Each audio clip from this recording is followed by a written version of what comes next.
ರಾಜಧಾನಿಯಲ್ಲೂ ದಸರಾ ಸಂಭ್ರಮ ಮನೆ ಮಾಡಿದೆ. ಗೊಂಬೆ ದಸರಾ ಅಂತೂ ಎಲ್ಲರ ಅಚ್ಚುಮೆಚ್ಚು. ನಗರದಲ್ಲಿ ಗೊಂಬೆ ದಸರಾ ಸಿಕ್ಕಾಪಟ್ಟೆ ಸದ್ದು ಮಾಡ್ತಾ ಇದೆ.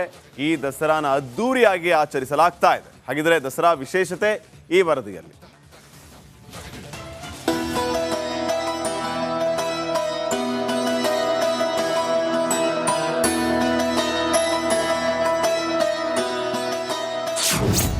ಬೆಂಗಳೂರಲ್ಲಿ ಮನೆ ಮಾಡಿದ ನವರಾತ್ರಿ ಸಂಭ್ರಮ. ಗೊಂಬೆ ದಸರಾದಲ್ಲಿ ಹಲವು ಗೊಂಬೆಗಳ ಅನಾವರಣ. ರಾಮರಾಜ್ಯ, ಹಳ್ಳಿ ಜೀವನ, ಮದುವೆಯಲ್ಲಿ ಕಾಶಿ ಯಾತ್ರೆ, ವಧುವಿನ ಬಳೆ ಶಾಸ್ತ್ರ, ಪಟ್ಟದ ಆನೆ, ಪಟ್ಟದ ಕುದುರೆ, ವಾದ್ಯಗೋಷ್ಠಿ, ಕೀಲು ಕುದುರೆ, ದಶವತಾರ, ಚಾಮುಂಡಿ ವೈಭವ, ಗ್ರಾಮೀಣ ಪ್ರದೇಶದ ಜನಜೀವನ, ಅಷ್ಟಲಕ್ಷ್ಮಿಯರು, ಹೀಗೆ ನವರಾತ್ರಿಯನ್ನ ನೆನಪಿಸುವ ಈ ದಸರಾ ಹಬ್ಬದ ಸಂಭ್ರಮ ಸೌಜನ್ಯ ವಸಿಷ್ಠ ಅವರ ಮನೆಯಲ್ಲಿ ಅನಾವರಣಗೊಂಡಿತ್ತು.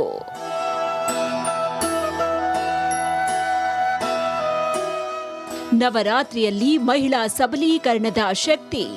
ಮೈಸೂರಿನವರಾದ ಸೌಜನ್ಯ ಹಲವು ವರ್ಷಗಳಿಂದ ದಸರಾ ಆಚರಿಸಿಕೊಂಡು ಬರ್ತಾ ಇದ್ದಾರೆ. ಪಾಡ್ಯದ ದಿನ ಗೊಂಬೆಗಳನ್ನ ಕೂರಿಸಿ ನವರಾತ್ರಿ ಹಬ್ಬಕ್ಕೆ ಚಾಲನೆ ನೀಡ್ತಾರೆ. ಪಾಡ್ಯದ ಮೊದಲ ದಿನ ಶುಭ ಮುಹೂರ್ತದಲ್ಲಿ ಪಟ್ಟದ ಗೊಂಬೆ ಏರುತ್ತೆ, ಕಳಸ ಇಡಲಾಗುತ್ತೆ, ರಂಗೋಲಿ ಇಟ್ಟು ಗೊಂಬೆಗಳಿಗೆ ನೈವೇದ್ಯ ನೀಡಿ ಹಬ್ಬದ ಆಚರಣೆ ಮಾಡಲಾಗುತ್ತೆ. ನೋಡಿ, ಈ ಹಬ್ಬನ ನಾವು ನನ್ನ ತಾಯಿ ಕಾಲದಿಂದ ಅಂತಂದ್ರೆ ನನ್ನ ಅಜ್ಜಿ ಮುತ್ತಜ್ಜಿ ಕಾಲದಿಂದನೂ ಇದು ನಮಗೆ ಪ್ರತ್ಯೇಕವಾಗಿ ನಡ್ಕೊಂಡು ಬಂದಿರತಕ್ಕಂಥ ಹಬ್ಬ. ಮೂಲತಃ ನಾವು ಮೈಸೂರವರಾಗಿರೋದ್ರಿಂದ ದಸರಾ ಹಬ್ಬ ಅಂತ ಹೇಳಿದ್ರೆ ನಮಗೆ ಏನಿಲ್ಲದ ಸಂಭ್ರಮ. ಅದರಲ್ಲೂ ಈ ಹಬ್ಬ ನನಗೆ ತುಂಬಾ ಇಷ್ಟ. ಇವತ್ತು ನಾವು ಸ್ತ್ರೀ ಸಬಲೀಕರಣದ ಬಗ್ಗೆ ಮಾತಾಡ್ತೀವಿ. ಹೌದು, ಹೆಣ್ಣಿಗೆ ಸಮಾನವಾದ ಶಕ್ತಿ ಇರಬೇಕು ಅಂತ ಹೇಳ್ತಾರೆ. ಶೈಲಪುತ್ರಿ, ಬ್ರಹ್ಮಚಾರಿಣಿ, ಚಂದ್ರಗಂಟ, ಕೂಷ್ಮಾಂಡ, ಸ್ಕಂದಮಾತ, ಕಾತ್ಯಾಯಿನಿ, ಕಾಳರಾತ್ರಿ, ಮಹಾಗೌರಿ, ಸಿದ್ಧಿದಾತ್ರಿ, ಹೀಗೆ 9 ಅವತಾರಗಳು ಒಂದೊಂದು ಶಕ್ತಿಯ ಸಂಕೇತವಾಗಿದೆ. ನವರಾತ್ರಿ ಹಬ್ಬದ ಸಂಭ್ರಮ ಸಿಟಿ ಮನೆಗಳಲ್ಲೂ ಅದ್ಭುತವಾಗಿ ಆಚರಿಸಲಾಗ್ತಾ ಇದೆ.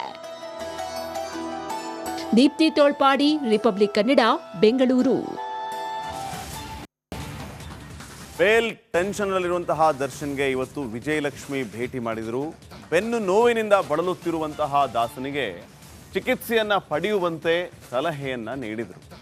ಇಷ್ಟೇ ಅಲ್ಲ, ರಿಲೀಸ್ ಬಗ್ಗೆಯೂ ಕೂಡ ವಿಜಯಲಕ್ಷ್ಮಿ ಸುಳಿವನ್ನ ನೀಡಿದ್ದಾರೆ. ಏನದು ಸುಳಿವು, ಬನ್ನಿ ನೋಡೋಣ.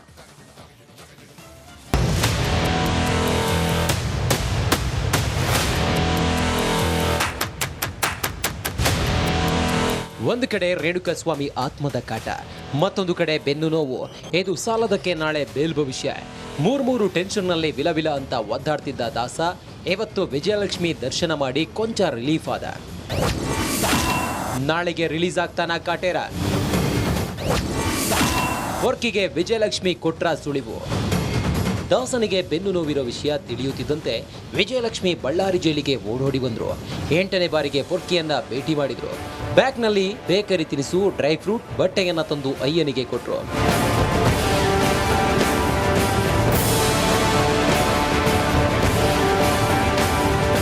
ಸಿವಿಯರ್ ಬ್ಯಾಕ್ ಪೇನ್ ಇಂದ ಬಳಲುತ್ತಿರೋ ದಾಸ ಪತ್ನಿ ಮುಂದೆ ಬೆನ್ನು ನೋವೇ ಇಲ್ಲ ಅನ್ನೋ ರೀತಿ ನಾಟಕ ಆಡಿದ್ದಾನೆ. ಆದರೆ ಇದ್ಯಾವುದನ್ನು ನಂಬದ ವಿಜಯಲಕ್ಷ್ಮಿ ವೈದ್ಯರು ಹೇಳಿದಂತೆ ಸ್ಕ್ಯಾನ್ ಮಾಡಿಸಿಕೊಳ್ಳುವಂತೆ ಒತ್ತಾಯಿಸಿದ್ರು. ಆದರೆ ಪತ್ನಿ ಮಾತನ್ನ ಕೇಳದ ಈ ಬಂಡ ಭೂಪತಿ ಸ್ಕ್ಯಾನ್ ಮಾಡಿಸೋಕೆ ಬಿಲ್ಕುಲ್ ಒಪ್ಪಿಲ್ಲ. ಕಾಟೇರಣಿಗೆ ಧೈರ್ಯ ತುಂಬಿದ ವಿಜಯಲಕ್ಷ್ಮಿ. ವಕೀಲ ಸಿ.ವಿ. ನಾಗೇಶ್ ವಾದದ ಬಗ್ಗೆ ಮಾಹಿತಿ.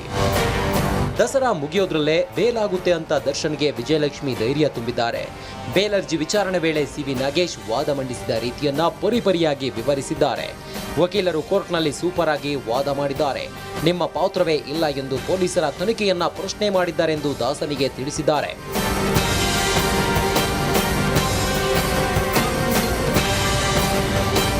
ಇದಿಷ್ಟೇ ಅಲ್ಲ, ತಾಯಿ ಚಾಮುಂಡೇಶ್ವರಿ ಆಶೀರ್ವಾದ ನಿನ್ನ ಮೇಲಿದೆ, ಆದಷ್ಟು ಬೇಗ ಜಾಮೀನು ಸಿಗುತ್ತೆ, ಧೈರ್ಯವಾಗಿರಿ ಅಂತ ವರ್ಕಿಗೆ ವಿಜಯಲಕ್ಷ್ಮಿ ಆತ್ಮಸ್ಥೈರ್ಯ ತುಂಬಿದ್ದಾರೆ. ಕಾಟೇರಣಿಗೆ ಕುಂಕುಮ ಅಕ್ಷತೆಯನ್ನ ಕೊಟ್ಟಿದ್ದಾರೆ. ಸೆರೆವಾಸ ಅನುಭವಿಸುತ್ತಿರೋ ಸಾರಥಿಗೆ ತಾಯಿ ಚಾಮುಂಡಿ ಆಶೀರ್ವಾದದಿಂದ ನಾಳೆ ಬೇಲ್ ಸಿಗುತ್ತಾ ಅನ್ನೋದೇ ಸದ್ಯದ ಕುತೂಹಲ. ರೇಣುಕಾರಾಧ್ಯ, ರಿಪಬ್ಲಿಕ್ ಕನ್ನಡ, ಬಳ್ಳಾರಿ. ರಾಜ್ಯ ರಾಜಕಾರಣದಲ್ಲಿ ಯಾರೂ ಊಹೆ ಮಾಡಿರದ ಬೆಳವಣಿಗೆಗಳು ನಡೀತಾ ಇದೆ. ಬಿಜೆಪಿ ನಾಯಕರು ಸತೀಶ್ ಜಾರಕಿಹೊಳಿಯವರನ್ನ ಭೇಟಿ ಮಾಡಿದ್ದಾರೆ. ಹೌದ್ರಿ, ನೀವು ಹೇಳ್ತಾ ಇರೋದು, ನಾವು ಹೇಳ್ತಾ ಇರೋದು, ನೀವು ಕೇಳ್ತಾ ಇರೋದು ಸತ್ಯ. ಸಾಹುಕಾರನ ಭೇಟಿ ಬಿಜೆಪಿಯವ್ರಿಗೆ ಯಾಕೆ? ಅಷ್ಟಕ್ಕೂ ಬಿಜೆಪಿಯವ್ರಿಗೆ ಸತೀಶ್ ಜಾರಕಿಹೊಳಿ ಹತ್ರ ಏನು ಕೆಲಸ ಇರೋದಕ್ಕೆ ಭೇಟಿ ಆದ್ರು. ಅದು ಅಂತಿಂತ ಕೆಲಸ ಅಲ್ಲ. ಬನ್ನಿ ನೋಡ್ಕೊಂಬರೋಣ.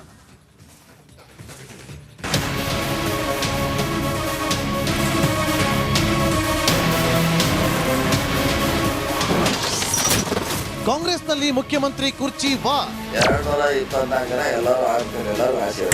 ಅವರು ನಮ್ಮ ಪಕ್ಷದ ನಾಯಕರು. ವಿಜಯೇಂದ್ರ ಭೇಟಿ ಮಾಡಿದ ಸಾಹುಕಾರ್.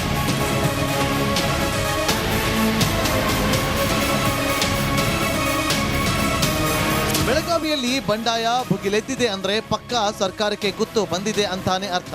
ಜೆಡಿಎಸ್ ಕಾಂಗ್ರೆಸ್ ದೋಸ್ತಿ ಸರ್ಕಾರ ಕೆಡವಿದ್ದೇ ಬೆಳಗಾವಿ ರಾಜಕಾರಣ. ಇದೀಗ ಸತೀಶ್ ಜಾರಕಿಹೊಳಿ ಕೂಡ ಏನೋ ರಹಸ್ಯ ಕಾರ್ಯಾಚರಣೆ ನಡೆಸ್ತಾ ಇದ್ದಾರೆ.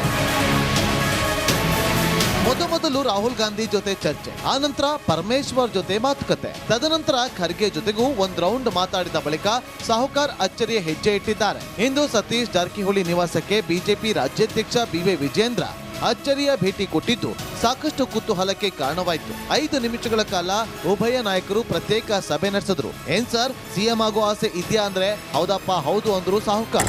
224 ಜನ ಎಲ್ಲರೂ ಆಗ್ಬೇಕಂತ ಎಲ್ಲರಿಗೂ ಆಸೆ ಇರ್ತೈತಿ. 224 ನಾನು ಬಂದೆ. 224 ಎಲ್ಲರೂ ಒಂದು ಜೀವನದಾಗ ಆಗ್ಬೇಕಂತ ಎಲ್ಲರೂ ಒಂದ್ಸಲಕ್ಕೆ ಒಂದು ಸ್ಟೆಪ್ ಹತ್ತಿರಂದ್ರೆ ನೆಕ್ಸ್ಟ್ ಮಂತ್ರಿ ಆದ್ಮೇಲೆ ಸೀನಿಯಾರಿಟಿ ಆದ್ಮೇಲೆ ಡಿ ಸಿ ಎಮ್ ಆದ್ಮೇಲೆ ಸಿ ಎಂ ಮುಗಿದ್ಮೇಲೆ ಕೇಂದ್ರ ಸಚಿವರು 6ನೇ ಸ್ಟೆಪ್. ಅದು ಹಿಂಗೆಲ್ಲ ಅವರ ಆಸೆ ಇಟ್ಕೊಂಡು ಕೂತಿರ್ತಾರೆ. ನಮ್ಮಪ್ಪ ಮುಂದಿನ ದಿನಗಳಲ್ಲಿ ಸಿಎಂ ಆಗ್ತಾರೆ. ಸತೀಶ್ ಜಾರಕಿಹೊಳಿ ಪರ ಪುತ್ರಿ ಹಾಗೂ ಸಂಸದೆ ಪ್ರಿಯಾಂಕಾ ಜಾರಕಿಹೊಳಿ ಪರ ಬ್ಯಾಟ್ ಮಾಡಿದ್ರು. ನಮ್ಮ ತಂದೆ ಮುಂದಿನ ದಿನಗಳಲ್ಲಿ ಸಿಎಂ ಆಗಬಹುದು ಅಂದ್ರು. ಸಿಎಂ ಇದೇ ಆಸೆ ಇದೆ ಎಲ್ರಿಗೂ. ಸೊ ಮುಂದಿನ ದಿನಮಾನಗಳಿಗೆ ಹೇಳ್ಬೋದು. ಸಿಎಂ ಇದೇ ಆಸೆ ಇದೆ ಎಲ್ರಿಗೂ. ಸೊ ಮುಂದಿನ ದಿನಮಾನಗಳಿಗೆ ಹೇಳ್ಬೋದು. ಸಿಎಂ ಇದೇ ಆಸೆ ಇದೆ ಎಲ್ರಿಗೂ. ಸೊ ಮುಂದಿನ ದಿನಮಾನಗಳಿಗೆ ಹೇಳ್ಬೋದು. ಸಿಎಂ ಸಿದ್ದರಾಮಯ್ಯ ರಾಜೀನಾಮೆ ಕೊಡ್ಲೇಬೇಕು ಅಂತ ವಿಜಯೇಂದ್ರ ಹೇಳಿದ್ರೆ ಅವರೇನು ನಮ್ಮ ಹೈಕಮಾಂಡ್ ಅಂತ ಜಮೀರ್ ಸಾಹೇಬ್ರು ಕೆರಳಿದ್ರು. ಹಗರಣದಲ್ಲಿ ಈಗಾಗಲೇ ಲೋಕಾಯುಕ್ತ ತನಿಖೆ ಆಗಬೇಕು ಅಂತೇಳಿ ಹೈಕೋರ್ಟ್ ಆದೇಶ ಮಾಡಿದೆ. ಇದ್ರ ಮಧ್ಯೆನೂ ಕೂಡ ಮುಖ್ಯಮಂತ್ರಿಗಳು ಬಂಡತನ ಮಾಡ್ತಾ ಇರ್ತಕ್ಕಂಥದ್ದು ಅವರಿಗೆ ಶೋಭೆ ತರ್ತಕ್ಕಂಥದ್ದಲ್ಲ. ಹಾಗಾಗಿ ತತ್ಕ್ಷಣ ರಾಜೀನಾಮೆ ಕೊಡಬೇಕು ಅನ್ನೋ ನಮ್ಮ ಒತ್ತಾಯ. ಡಿ.ಕೆ. ಶಿವಕುಮಾರ್ ಅವರು ಪಾಪ ನೆನ್ನೆ ಯಾವುದೋ ಪ್ಲಾನ್ ತಗೊಂಡು ಖರ್ಗೆ ಮನೆಗೆ ಹೋಗಿದ್ರು. ಅದೇನು ಪ್ಲಾನ್ ಅಂತ ನನಗೂ ಗೊತ್ತಾಗಲಿಲ್ಲ, ಬರೀ ಬಿಲ್ಡಿಂಗ್ ಫೋಟೋ ಅಷ್ಟೇ ಕಾಣ್ತಾ ಇತ್ತು. ಆದರೆ ಒಳಗೆ ಎಲ್ಲವೂ ಕೂಡ ನಡೀತಾ ಇದೆ, ಅಷ್ಟಂತೂ ಸ್ಪಷ್ಟ.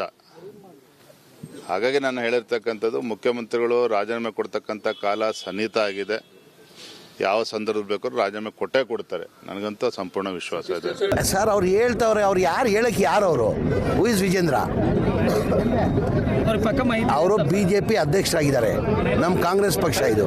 ಕಾಂಗ್ರೆಸ್ ಪಕ್ಷದಲ್ಲಿ ನಮ್ಮ ನಾಯಕಿ ಆದಂಥ ಸೋನಿಯಾ ಗಾಂಧಿ ಅವರು, ರಾಹುಲ್ ಗಾಂಧಿ ಅವರು, ನಮ್ಮ ACC ಅಧ್ಯಕ್ಷ ಆದಂಥ ಮಲ್ಲಿಕಾರ್ಜುನ ಖರ್ಗೆ ಅವ್ರು ಹೇಳಬೇಕು.